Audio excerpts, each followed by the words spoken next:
আমরা জানি জনস্বাস্থ্যের ক্ষেত্রে একটি অত্যন্ত ক্ষতিকর দ্রব্য হচ্ছে তামাকজাত পণ্য।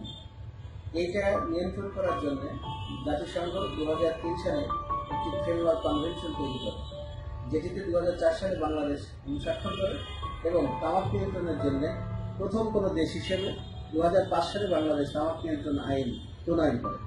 কিন্তু সেই আইন সময়ের পরিক্রমায় এখন অনেকটাই অনুপযোগী হয়ে পড়েছে এবং সেটি বর্তমানে তামাক নিয়ন্ত্রণের ক্ষেত্রে কাজে আসছে।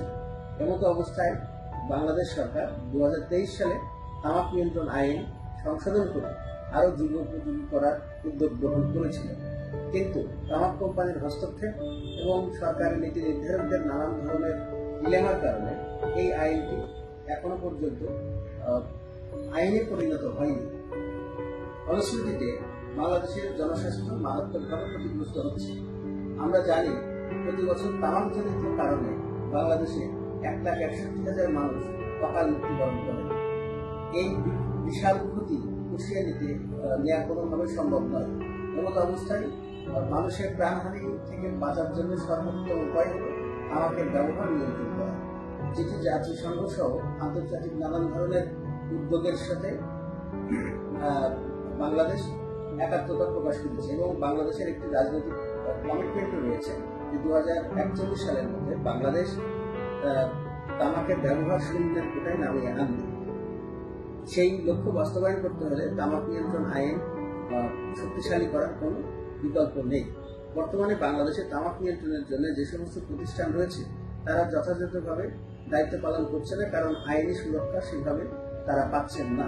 এমতো অবস্থায় যে খসড়াটি প্রণয়ন করা হয়েছে আইনের, সেটি খুব দ্রুততার সঙ্গে ক্যাবিনেটে অনুমোদন হওয়া আবশ্যক।